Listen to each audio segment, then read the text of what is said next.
नमस्कार दोस्तों, स्वागत है आपके अपने YouTube channel yes for study में। आज हम सब फिर एक नए वीडियो के साथ क्लास की शुरुआत करते हैं। आज की आपकी क्लास आपके आने वाले सीटेट एग्जाम के लिए दोस्तों मोस्ट इंपॉर्टेंट है। जैसा कि आप सब जानते हैं, सीटेट एग्जाम के लिए अगर कोई स्टडी मटेरियल जो सबसे ज़्यादा इंपॉर्टेंट है तो वो होता है आपका प्रीवियस ईयर क्वेश्चन पेपर। अब इतना महत्वपूर्ण प्रीवियस ईयर क्यों होता है, सबसे पहले आपको हम यह बता देते हैं। क्योंकि दोस्तों जो आपका सीटेट का एग्ज़ाम होता है वह लैंग्वेज के बेस पे होता है। कहने का तात्पर्य है, इसमें एग्जामिनर आपको चेक करना चाहता है कि आपकी सोचने की क्षमता कैसी है, आपकी चिंतन करने की क्षमता कैसी है, आप तर्क कैसे कर पाते हैं। क्योंकि आप एक छोटे बच्चों को पढ़ाए जाएंगे, उसमें आपकी प्रेजेंट माइंड कैसा काम कर रहा है, आप पे एक छोटे बच्चों को किस प्रकार से सोच पा रहे हैं, वह कैसे सोचता है, यह सब चेक करना चाहते हैं। तो दोस्तों आप सिर्फ प्रीवियस ईयर क्वेश्चन पेपर को रटने का प्रयास नहीं करिएगा, आप रट लेंगे आप पास हो जाएंगे, ऐसा नहीं। आप क्वेश्चन की लैंग्वेज के समझने का प्रयास करिए। इसमें जो क्वेश्चन दिए रहते हैं इसे घुमा फिरा के पूछे जाते हैं, बच्चा कन्फ्यूज हो जाएगा क्वेश्चन पढ़ के ही। इसमें एग्जामिनर पूछना क्या चाह रहे हैं। 4 ऑप्शन होते हैं, आप पढ़ेंगे ऐसा लगेगा 4 के चारों सही हो सकते हैं, लेकिन वहाँ पे आपको समझना पड़ेगा 4 में जो सबसे ज़्यादा सही हो वही आपका राइट आंसर है। इसलिए सिर्फ क्वेश्चन को रटिए नहीं, आप क्वेश्चन की लैंग्वेज को समझने का प्रयास करिए। आज जो पेपर हम सब सॉल्व करेंगे वह पेपर आपका पेपर 2 है। पेपर 2 में दोस्तों हम सब एसएसटी के जो 60 क्वेश्चन हैं उसको कवर कर चुके हैं। जो आपके 30 क्वेश्चन सीडीपी के थे इसको कवर कर चुके हैं। आज हम सब हिंदी के जो 30 क्वेश्चन होते हैं उसको हम सब कवर करेंगे।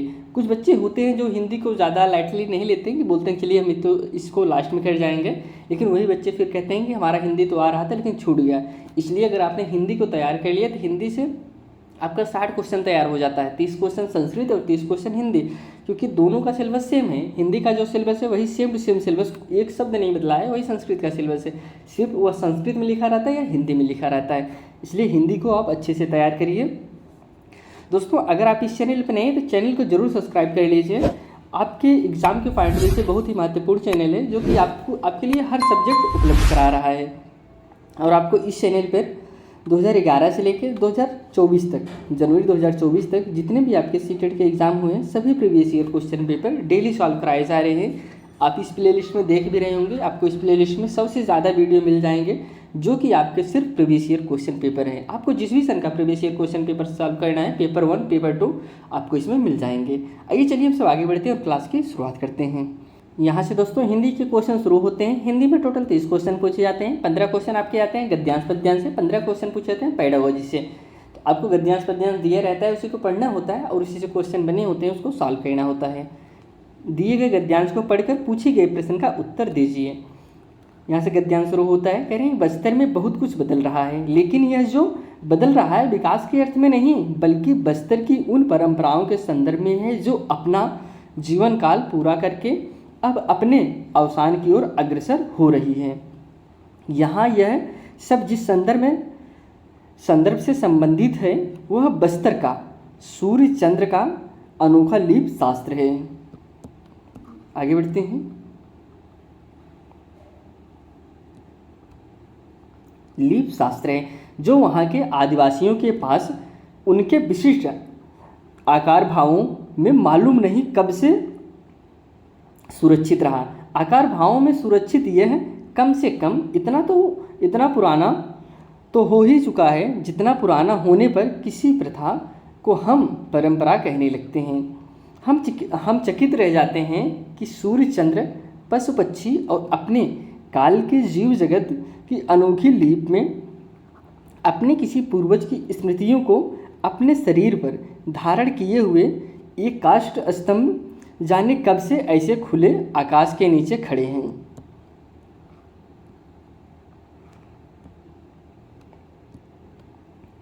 धूप हवा पानी सर्दी गर्मी को अपने पर झेलते हुए क्या इन्हें हमारे आने की प्रतीक्षा होती है कि अपने उस पूर्वज के विषय में हमें कुछ बता सकें जो इस गांव के लोगों की दृष्टि में कोई योग गाथा हो सकती है, जिससे हमारी तरह के बाद के दिनों में आने वाले लोगों को परिचित होना चाहिए।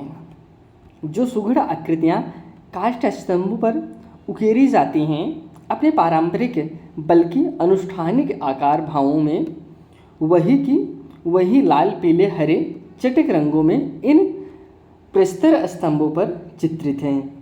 आगे कह रहे हैं लेकिन इनके काष्ठ माध्यम से प्रस्तर माध्यम में प्रवेश का अंतरण कालात्मक विघटन को दर्शाता है। यह विघटन कालात्मक तक ही सीमित नहीं बल्कि बस्तर के अनुष्ठानिक सामाजिक चरित्र में आ रहे परिवर्तन का संकेतक भी है। आगे बढ़ते हैं। अब यहाँ पे हम सब गद्यांश को पढ़ लिए। अब गद्यांश से जो क्वेश्चन बना हुआ है इसमें एक शब्द मिला था आपको चंद्र। चंद्र शब्द क्या है दोस्तों? पहला ग्रामर से क्वेश्चन बन गया है। तो ग्रामर से जो क्वेश्चन बने, ग्रामर जो पूछा जाता है अलग से कोई ग्रामर नहीं पूछा जाता है, इसी में से आपको 3 से 4 5 क्वेश्चन, हाईएस्ट आप 5 क्वेश्चन समझिए, बाकी वही 3 या 4 क्वेश्चन पूछे जाते हैं। चंद्र शब्द क्या है? तद्भव व तत्सम है, देशज है, विदेशज है। तो दोस्तों जो चंद्र शब्द है वह तत्सम शब्द है। चंद्र क्या है? तत्सम शब्द है। अगर इस शब्द का तद्भव की हम सब बात करें तो तद्भव चांद होता है, चांद का तत्सम क्या होता है? चंद्र होता है। चंद्र तत्सम है और चांद जो है आपका तद्भव है। अब अगर हम सब तद्भव तत्सम की बात करें तो तत्सम होता है दोस्तों वे शब्द जो संस्कृत से निकलकर ज्यों का त्यों हिंदी में प्रयुक्त होते हैं उन्हें तत्सम कहा जाता है। ये शब्द कैसे निकले? संस्कृत से निकले हुए हैं और उनका ज्यों का त्यों ही प्रयोग किया जाता है। देखिए कुछ जैसे हम चांद बोल रहे हैं और चंद्र बोल रहे हैं, चंद्र में थोड़ा सा मतलब यह शब्द संस्कृत से निकला हुआ है, इसीलिए यह तत्सम है। नेक्स्ट क्वेश्चन पे बढ़ते हैं। कह रहे हैं कि अवसान का विलोम है दोस्तों। अवसान का विलोम आपको बताना है। पहला ऑप्शन है आविर्भाव, सेकंड ऑप्शन है समाप्ति, थर्ड ऑप्शन है अंत, लास्ट ऑप्शन है पतन। अवसान का मतलब अवसान का विलोम आपका बताना है। अवसान का विलोम जो होता है दोस्तों आविर्भाव होता है। Option first is correct answer है, अवसान का विलोम आविर्भाव होता है। बाकी और जो शब्द दिए गए जैसे अंत दिया गया है, आदि का कहते हैं अंत है, फिर पतन है, पतन का दोस्तों उत्थान हो गया, असमाप्ति है समाप्ति के समाप्ति क्या हो गया दोस्तों? असमाप्ति हो गया, इसके विलोम है। अगले क्वेश्चन पे चलते हैं। अगला क्वेश्चन बता रहे हैं आपको सुघड़ शब्द में सु क्या है दोस्तों? सु क्या है? प्रत्यय है, उपसर्ग है, संज्ञा है, सर्वनाम है। तो सु क्या है? सु शब्द दोस्तों इसमें आपका उपसर्ग है। प्रत्यय होता है जो लास्ट में लगता है, अब उपसर्ग होता है जो पहले लगता है। तो सु में सुघड़ में क्या है दोस्तों? वह सु जो है वह उपसर्ग है। जिसे अब उपसर्ग के बारे में आपको हम थोड़ा सा बता देते हैं। उपसर्ग मतलब होता है दोस्तों वे शब्द होते हैं जो किसी शब्द के पहले लगकर एक नए शब्द का निर्माण करते हैं। सु उपसर्ग से बने हुए अन्य शब्द जैसे स्वागत हो गया, सुबस हो गया, यह सब अन्य शब्द हैं। जिसे शब्द बदल जाता है, जब हम कोई उपसर्ग लगा देते हैं वह शब्द बदल जाता है, ऐसा नहीं वही शब्द रहता है, शब्द का अर्थ बदल जाता है, शब्द बदल जाता है, तो वही आपका उपसर्ग कहलाता है और प्रत्यय लास्ट में लगता है। अगले क्वेश्चन पर चलते हैं। विघटन का पर्याय नहीं है। इसमें पर्यायवाची की बात करें तो पर्याय नहीं है। क्या नहीं है? ध्वंस है, छिड़ता है, निर्माण है, नाश है। अब देखिए इसमें निर्माण है, जो लास्ट ऑप्शन है निर्माण। क्या आप विघटन की बात करें, विघटन या यहाँ पे निर्माण की बात करें तो दोस्तों दोनों अपोजिट हो जा रहे हैं, यह पर्याय नहीं है। Option D is correct answer. अगले क्वेश्चन पे कोई प्रथा परंपरा कैसी बनती है दोस्तों? कोई प्रथा परंपरा, जब हम आपको गद्यांश पढ़ रहे थे वहाँ पे बताए थे ना कि कोई प्रथा कैसे बनती है, तो वही करें अल्प समय तक बनी रहकर, दीर्घ काल तक बनी रहकर, या फिर लास्ट है थर्ड है बहुसंख्यक द्वारा मान्य रहकर, या फिर लास्ट है वैध होने पर। तो कोई प्रथा परंपरा कैसी बनती है, कब बनती है दोस्तों? जब वह ज़्यादा दिन तक चलती है, जब वह देर काल तक बनी रहती है, तो इसी वह कोई एक प्रथा रहती है वह परंपरा के रूप में बदल जाती है। Option B is right answer. अगला क्वेश्चन है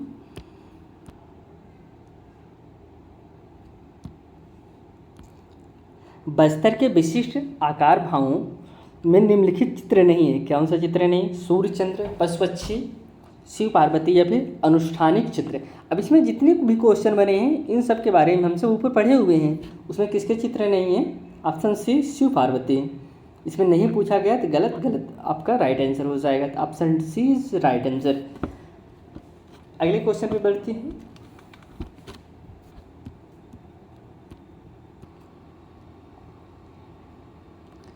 इन आकार भावों का रंग है दोस्तों, मोटिफ का रंग है आपको बताना है लाल, पीला, हरा, या फिर सेकंड है हरा नीला गेरुआ, या फिर थर्ड है गेरुआ पीला नीला, या फिर लास्ट है नीला काला लाल।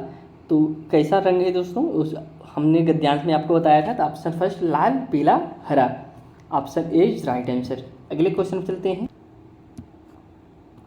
आकार भावों में प्रचलित मोटिफ है दोस्तों, आकार भावों मोटिफ में प्रचलित मोटिफ क्या है दोस्तों। ऑप्शन है पहला सामाजिक राजनीतिक, सेकंड है मनोवैज्ञानिक, थर्ड है धार्मिक अनुष्ठानिक, लास्ट है प्राकृतिक। तो इसमें जो कि करेक्ट आंसर हो जाएगा ऑप्शन नंबर सी है दोस्तों। मोटिव क्या है, धार्मिक अनुष्ठानिक, ऑप्शन सी धार्मिक अनुष्ठानिक, option C is right answer. अगला क्वेश्चन है निम्नलिखित में से गद्यांश के आधार पर कौन सा वाक्य सही नहीं है। किसकी बात करें, गद्यांश के आधार पर आपको बताना है कौन सा वाक्य सही नहीं है। तो ऑप्शन फर्स्ट है बस्तर में बहुत कुछ बदल रहा है, सेकंड है पुराना होने पर किसी प्रथा को हम त्यौहार कहने लगते हैं, थर्ड है इन्हें हमारे आने की प्रतीक्षा होती है, या फिर लास्ट है सुगढ़ आकृति कष्ट स्तंभ पर उकेरी जाती हैं। अब इसमें जो आपके गलत हैं वही आपको बताना है। तो गलत क्या है, ऑप्शन बी है पुराने होने पर किसी प्रथा को हम त्यौहार कहने लगते हैं। त्यौहार नहीं की बात करें, इसमें जब कोई चीज़ पुराना हो जाता है तो उसे हम क्या कहते हैं, आपको मैंने बताया था ना कि जब कोई प्रथा पुरानी हो जाती है तो उसे हम कोई प्रथा परंपरा कहने लगते हैं ना। कोई प्रथा परंपरा कैसी बनती है, इसके पहले हमने जब आपको क्वेश्चन बताया था कि कोई प्रथा परंपरा कैसी बनती है। जब कोई चीज़ पुराना हो जाता है, पुराना होने पर कोई प्रथा हम त्यौहार कहने लगते हैं, त्यौहार नहीं कहने लगते हैं दोस्तों, परंपरा कहने लगते हैं। तो ऑप्शन बी गलत है, अभी आपका राइट आंसर हो जाएगा। नेक्स्ट क्वेश्चन पे चलते हैं। अगला जो अब यहाँ से दोस्तों काव्यांश शुरू होता है। काव्यांश से भी क्वेश्चन बने हुए हैं, आपको काव्यांश से जो क्वेश्चन बने उसका जवाब आपको देना है। टोटल 15 क्वेश्चन होते हैं। इसका रेशियो दोस्तों वही 9-6 या फिर 8-7 ऐसे रहता है, या फिर 10-5 भी रहता है। तो अब यहाँ से 10 से लेके 15 तक जो क्वेश्चन बनेंगे आपके काव्यांश से ही बनेंगे। कह रहे हैं कि मैं बचा लेना चाहती हूँ जमीन का एक टुकड़ा, एक मिनट, जमीन का एक टुकड़ा खालिश मिट्टी और नीचे दबी धरोहर के साथ, उसमें शायद बची रह जाएगी बारिश की बूंदों की नमी। आगे है धूप की गर्माहट कुछ चांदनी, उसमें शायद बची रह जाएगी चींटियों की बाम्बी, चिड़ियों की चोंच से गिरा हुआ कोई दाना, बांस का एक झुरमुट जिससे बांसुरी की आवाज़ गूंजती होगी। ये तो काव्यांश हो गया। इससे जो क्वेश्चन बने हुए हैं, पहला क्वेश्चन है खालिश शब्द का पर्याय है दोस्तों। अभी देखिए इसमें जो खालिश शब्द है, खालिश शब्द का आपको पर्याय वह बताना है। अब देखिए इसमें खालिश शब्द दिया गया हुआ है, ऐसा नहीं कि वैसे पूछे। देखिए खालिश मिट्टी की बात करें ना कि वही करें, तो इसमें जो क्वेश्चन बनते हैं इसी से बनते हैं, इसमें वो चीज़ दिया रहेगा। तो खालिश का पर्याय आपको बताना है। पहला ऑप्शन है सच्चा, या फिर सेकंड ऑप्शन है विशुद्ध, थर्ड ऑप्शन है मिश्रित, या फिर लास्ट ऑप्शन है दूषित। तो खालिश शब्द का जो पर्याय है, खालिश शब्द का पर्याय है विशुद्ध, option B is correct answer. Next question चलते हैं। चांदनी शब्द में कौन सा प्रत्यय है। ऑप्शन है ई प्रत्यय है, ई प्रत्यय है, या फिर ने, या फिर ने। इसमें चांदनी में देखिए आपको हमने बताया था ना प्रत्यय कहाँ पे लगता है और उपसर्ग कहाँ पे लगता है। अब यहाँ पे प्रत्यय की बात कर रहे हैं, चांदनी में जो प्रत्यय है कहाँ पे लगेगा। ऑप्शन इसमें सी है नी प्रत्यय, प्रत्यय लास्ट में लगता है, उपसर्ग पहले लगता है। तो अब चाँद है, चाँद में नी प्रत्यय लग गया, क्या बन गया चांदनी। Option C is correct answer. अगले क्वेश्चन पढ़ते हैं। कवित्री क्या नहीं बचा लेनी चाहती है दोस्तों। किसकी बात करें, कवित्री की बात करें। जमीन का एक टुकड़ा अभी क्या नहीं लेना चाहता, इसमें गलत पूछा गया है। अब जो गलत होगा भाई आपका राइट आंसर हो जाएगा। जमीन का एक टुकड़ा, धूप की गर्माहट, कुछ चांदनी, या फिर विस्फोटक ध्वनियाँ क्या नहीं बचाना चाह रही है। ऑप्शन इसमें जो करेक्ट है डी है, वो विस्फोटक ध्वनियाँ जो कहा गया है गलत है, इसकी बात नहीं करता है। तो गलत आपका गलत हो जाएगा, यही राइट आंसर है। अगले क्वेश्चन में चलते हैं। मैं बचा लेना चाहती हूँ जमीन का एक टुकड़ा, पंक्ति से अभिव्यक्त है दोस्तों। क्या है, पहला ऑप्शन है उपभोक्तावादी संस्कृति पर एक कटाच, सेकंड है मनुष्य और प्रकृति के आदम रिश्ते की छटपटाहट, थर्ड है प्रकृति के क्षरण पर रोष, या फिर लास्ट है प्राकृतिक संपदा की रक्षा। तो इसमें जो कि राइट आंसर हो जाएगा ऑप्शन नंबर बी सही है, मनुष्य और प्रकृति के आदम रिश्ते की छटपटाहट। Option B is correct answer. अगले क्वेश्चन में बढ़ते हैं। प्रस्तुत कविता के संदर्भ में किस धरोहर का उल्लेख नहीं है? इसमें नहीं पूछा गया है। अब जो हमने काव्यांश पढ़ा था उसमें जो चीज़ की बात नहीं किया गया वही आपका राइट आंसर हो जाएगा। पहला है कुछ चांदनी, सेकंड है धूप की गर्माहट, थर्ड है बारिश की बूंदों की कमी, या फिर लास्ट है चिड़ियों की चहचहाहट। तो इसमें जो कि करेक्ट राइट आंसर हो जाएगा, किसकी बात नहीं किया गया? चिड़ियों की चहचहाहट की बात नहीं किया गया। D is right answer. Next question पे चलते हैं। कविता में बाँस की झुरमुट से बांसुरी के संबंध का आशय है दोस्तों। क्या आशय है? फर्स्ट ऑप्शन है बाँसों में छिपी बांसुरी की आदिम लय की खोज, सेकंड ऑप्शन है बाँसों ने नष्ट होते जाने की चिंता, थर्ड है बाँसों के बजाय अन्य धातुओं से बांसुरी बनने की पीड़ा, लास्ट है बाँसों के घने जंगल के बढ़ते जाने का डर। तो इसमें जो कि राइट आंसर हो जाएगा ऑप्शन ए सही है। कविता में बाँस के झुरमुट से बांसुरी के संबंध में क्या आशय है? कहते नहीं कि लास्ट में लाइन नहीं है कि बाँस के झुरमुट से बांसुरी बनाने का, तो इसमें फर्स्ट ही सही है, बाँस में छुपी बांसुरी की आदिम लय की खोज। Option A is correct answer. यहाँ पे हम सब दोस्तों जो आपके गद्यांश पद्यांश से 15 क्वेश्चन बने थे इसको हम सब कवर कर लिया। अब हम सब जो आपके पेडागोजी से 15 क्वेश्चन पूछे गए हैं उसको हम सब सॉल्व करते हैं। तो दोस्तों अगर आप इस चैनल पर नए हैं तो चैनल को जरूर सब्सक्राइब करिए। आपके एग्जाम के पॉइंट ऑफ व्यू से दोस्तों बहुत ही महत्वपूर्ण चैनल है, जहाँ पे आपको सीटेट के जितने सब्जेक्ट हैं सब सब्जेक्ट की थ्योरी क्लास हैं, साथ में साथ प्रीवियस ईयर क्वेश्चन पेपर 2011 से लेके 2024 तक जितने भी प्रीवियस ईयर क्वेश्चन पेपर हुए हैं जनवरी 2024 तक, इसके बाद नए क्वेश्चन डेली सॉल्व कराए जाते हैं। आइए चलिए हमसे आगे बढ़ते हैं।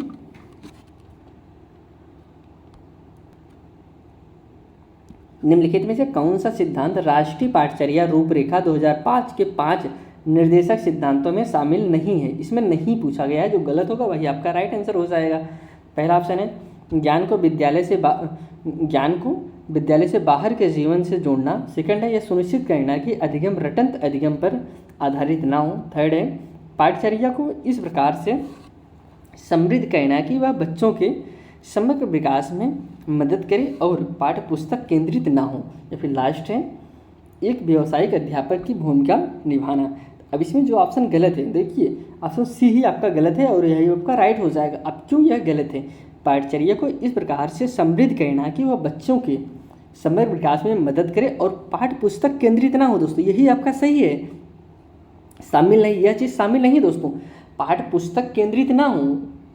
आप बालक को बाल केंद्रित शिक्षा दीजिए, अन्वेषण की विधि से दीजिए, खोज विधि से दीजिए, लेकिन आपको सिर्फ पुस्तक रटाने का प्रयास ना करिए। तो ऑप्शन आपका सी इज करेक्ट आंसर। अगले क्वेश्चन में चलते हैं। भाषा के अंदर संबंधित व्यवस्थाओं में क्या शामिल है? पहला ऑप्शन है ध्वनि विज्ञान और वाक्य विन्यास, थर्ड है सेकंड है ध्वनि विज्ञान और अर्थ विज्ञान, थर्ड है ध्वनि विज्ञान आकृति विज्ञान वाक्य विन्यास और अर्थ विज्ञान, लास्ट है वाक्य विन्यास आकृति विज्ञान और अर्थ विज्ञान। तो इसमें जो कि आपका करेक्ट आंसर हो जाएगा ऑप्शन नंबर ए सही है, ध्वनि विज्ञान और वाक्य विन्यास। किसमें बात करें? भाषा की अंतर संबंधित व्यवस्थाओं में क्या शामिल है दोस्तों? क्या शामिल है? ध्वनि विज्ञान और वाक्य विन्यास शामिल है। अगले क्वेश्चन में चलते हैं।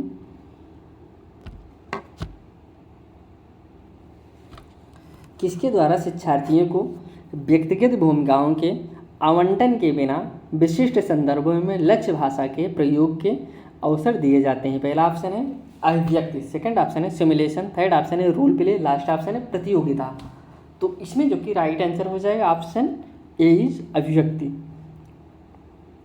Option A is correct answer. अभिव्यक्ति द्वारा शिक्षार्थियों को व्यक्तिगत भूमिकाओं के आवंटन के बिना विशिष्ट संदर्भों में लक्ष्य भाषा के प्रयोग के अवसर दिए जाते हैं। तो option A is correct answer.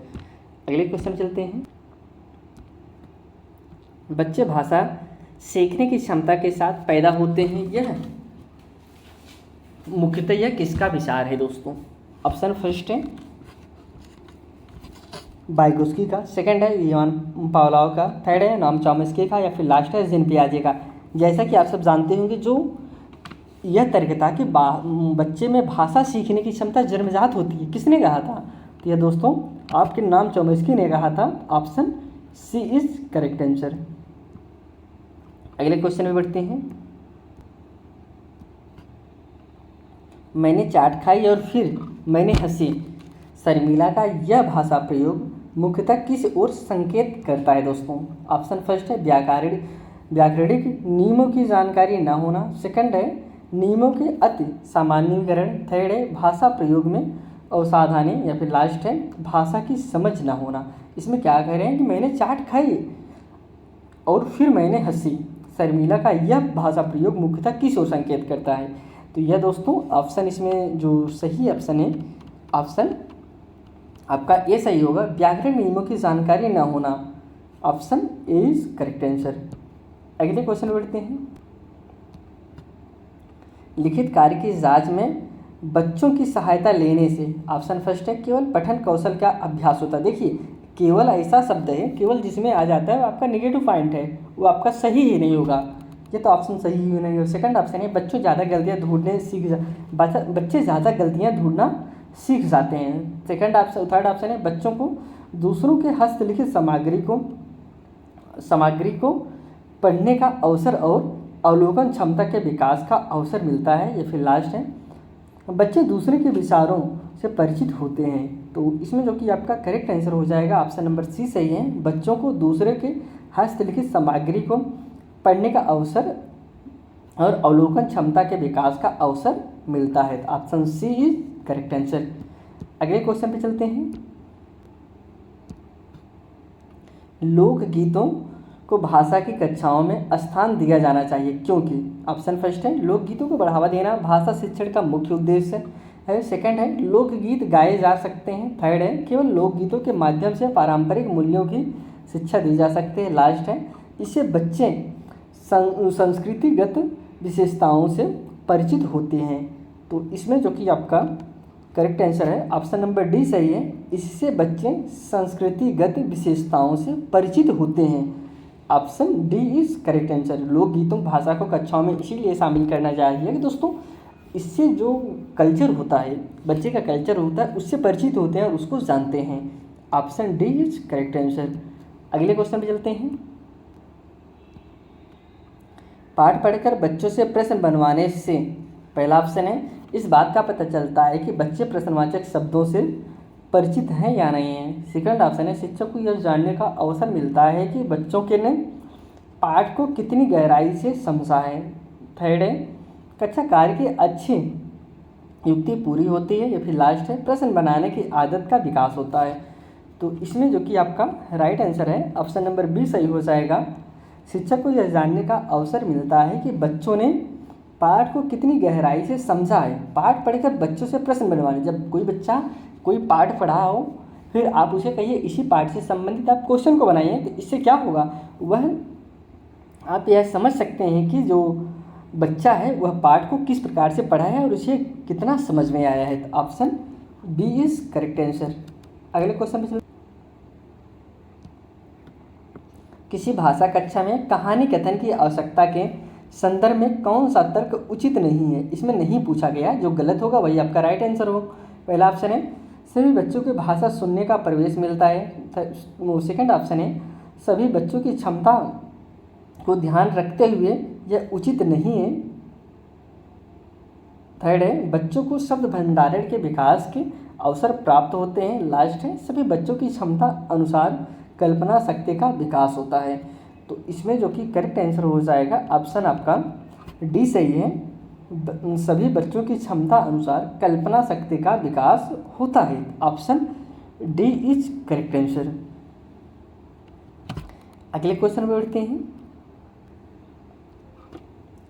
येलियस Vygotsky के अनुसार ऑप्शन जो है भाषा चिंतन को निर्धारित करती है, सेकंड है चिंतन भाषा को निर्धारित करती है, थर्ड है भाषा एवं चिंतन एक दूसरे से स्वतंत्र रूप से विकसित होते हैं, लास्ट है भाषा एक अर्जित योग्यता है। तो इनके अनुसार दोस्तों क्या है, तो भाषा किस प्रकार से है, तो ऑप्शन डी सही होगा। भाषा एक अर्जित योग्यता है। ऐसा किसका मानना था, ऐसा वाइगोत्स्की का मानना था। इनका मानना था कि जो भाषा होती है वह अर्जित किया जाता है। Option D is correct answer. अगले क्वेश्चन में चलते हैं।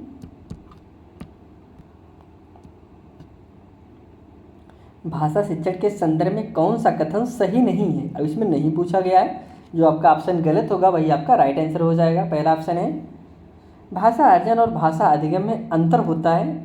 सेकंड है भाषा शिक्षण में केवल भाषाई शुद्धता पर ही अधिक बल दिया जाता है। देखिए यहाँ पे कौन सा शब्द आ गया, यहाँ पे केवल आ गया। केवल आपका कैसा शब्द है, केवल आपका नेगेटिव पॉइंट है। जिस भी ऑप्शन में आपका केवल आ जाए वह गलत है वह। लेकिन आपका क्वेश्चन पूछा क्या गया है, गलत ही क्वेश्चन तो पूछा गया है।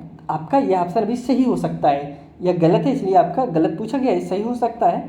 थर्ड ऑप्शन हम देखेंगे भाषा सीखने में अन्य विषयों का अध्ययन अध्यापन सहायक होता है। लास्ट है समृद्ध भाषा परिवेश भाषा अर्जित करने में सहायक होता है। तो करेक्ट आंसर आपका ये बी ही हो जाएगा दोस्तों। भाषा शिक्षण में केवल भाषाई शुद्धता पर ही अधिक बल रहता है। ये आपका गलत है और यह आपका सही हो जाएगा। अगले क्वेश्चन में बढ़ते हैं। एक बहुसांस्कृतिक पृष्ठभूमि वाली कक्षा में भाषा सीखने के बारे में कौन सा विचार उचित है। पहला ऑप्शन है अधिकाधिक पुस्तकों का निर्माण किया जाए। सेकंड है भाषा सीखने के लिए व्याकरण नियमों का और अधिकाधिक प्रयोग होना चाहिए। थर्ड है भाषा परिवेश का निर्माण किया जाए ताकि भाषा अर्जन की सहज स्थिति बन सके। या फिर लास्ट है बच्चों में भाषा सीखने की क्षमता बलपूर्वक विकसित करनी होती है। तो इसमें जो कि आपका राइट आंसर हो जाएगा ऑप्शन नंबर सी सही है। भाषा परिवेश का निर्माण किया जाए ताकि भाषा अर्जन की सहज स्थिति बन सके। ऑप्शन आपका सी सही होगा। अगले क्वेश्चन बढ़ते हैं। स्वलीन विकार में बच्चा दोस्तों एक होता है विकार के बारे में आपको हम बताएंगे क्लास में, जिसमें आपका बहुत प्रकार से विकार होता है, डिसलेक्सिया, डिस्ग्राफिया, डिस्मोर्फिया। तो इसके बारे में हम वीडियो आपके लिए लाएंगे। लेकिन हम इसमें एक विकार की बात करें, स्वलीन विकार की बात करें। इसमें क्या होता है आपको बताना है। पहला ऑप्शन है अपने हाथ पैर हिलाने में कठिनाई का अनुभव करता है। सेकंड है सामाजिक अंतःक्रिया और संप्रेषण में कठिनाई का अनुभव करता है। थर्ड है अक्सर खाने से मना कर देता है। या फिर लास्ट है अपने कार्यों में लीन होता है। देखिए स्वलीन विकार मतलब जो अपने में ही लीन रहे दोस्तों। ऑप्शन इसमें आप डी कह सकते हैं, जिसे आप कहेंगे अपने कार्यों में लीन हो, मतलब वह स्वलीन विकार है। लेकिन ऐसा नहीं है, बच्चे कन्फ्यूजन यही हो जाते हैं कि उससे मिलता जुलता है आंसर ढूंढने लगते हैं, जिसे कहेंगे स्वलीन विकार मतलब जो अपने में ही कार्यों में लीन हो। ऐसा नहीं है, आप इस तरफ मत जाइए। आपका राइट आंसर जो होगा बी होगा। स्वलीन विकार में क्या होता है, सामाजिक अंतःक्रिया और संप्रेषण में कठिनाई का अनुभव करता है बालक। तो ऑप्शन आपका बी सही होगा। इस चीज़ का आप जरूर ध्यान दीजिएगा कि बच्चे इस क्वेश्चन में ज़्यादा से ज़्यादा बच्चे ने सभी जो अपने ही कार्यों में लीन हो, स्वलीन मतलब जो खुद में ही लीन हो, ऐसा नहीं। स्वलीन विकार में क्या होता है दोस्तों, वह संप्रेषण करने में, बोलने में कठिनाई होता है और इन सब का कठिनाई, सामाजिक अंतःक्रिया नहीं कर पाता। ऑप्शन आपका बी इज करेक्ट आंसर। अगले क्वेश्चन बढ़ते हैं। भाषा शिक्षण का संप्रेषण परक उपागम है। पहला ऑप्शन है भाषिक संरचनाओं की जानकारी पर बल देता है। सेकंड है संदर्भ में भाषा प्रयोग की कुशलता पर बल देता है। थर्ड है मातृभाषा प्रयोग का निषेध करता है। लास्ट है बोलना कौशल पर बल देता है। तो इसमें जो कि करेक्ट आंसर हो जाएगा ऑप्शन बी है दोस्तों। भाषा शिक्षण का संप्रेषण परक उपागम क्या है, ऑप्शन बी सही है। संदर्भ में भाषा प्रयोग की कुशलता पर बल देता है। Option B is correct answer. Next question बढ़ते हैं। भाषा शिक्षण की कौन सी विधि मातृभाषा को मध्यस्थ बनाए बिना दूसरी भाषा को सिखाने पर बल देती है। पहला ऑप्शन है द्विभाषिक विधि। सेकंड है अनुवादिक विधि। थर्ड है व्याकरण है अनुवादिक विधि। लास्ट है प्रत्यक्ष विधि। इसमें कह रहे हैं कि भाषा शिक्षण की कौन सी विधि हम मातृभाषा को मध्यस्थ बनाए बिना दूसरी भाषा को सीखने पर बल देती है। तो ऑप्शन इसमें डी सही है, प्रत्यक्ष विधि। प्रत्यक्ष विधि में दोस्तों भाषा शिक्षण का प्रत्यक्ष विधि मातृभाषा को मध्यस्थ बनाए बिना दूसरी भाषा को सीखने पर बल देती है। और प्रत्यक्ष विधि मूर्त से अमूर्त की तरफ चलती है, जो सबसे इंपॉर्टेंट है। प्रत्यक्ष विधि कैसे चलती है, मूर्त से दोस्तों अमूर्त की तरफ चलती है। मूर्ति का मतलब होता है जो चीज़ हमारे सामने दिखता रहे। अमूर्त का मतलब होता है जो चीज़ हमको न दिखता हो, जैसे यह आपका अमूर्त है। तो यहाँ पे हमने समझ लिया ऑप्शन डी इसमें सही है। जो आपके हिंदी के 30 क्वेश्चन थे, इस 30 क्वेश्चन को कवर किया, जो कि आपके लिए बहुत ही महत्वपूर्ण हैं। दोस्तों अगर आप इस चैनल पर नए थे, चैनल को जरूर सब्सक्राइब करिए और अपने दोस्तों के साथ भी ज़रूर शेयर करिए। इसी के साथ ये क्लास यहीं समाप्त करते हैं। आपसे फिर एक नए वीडियो मिलते हैं दोस्तों, तब तक के लिए धन्यवाद।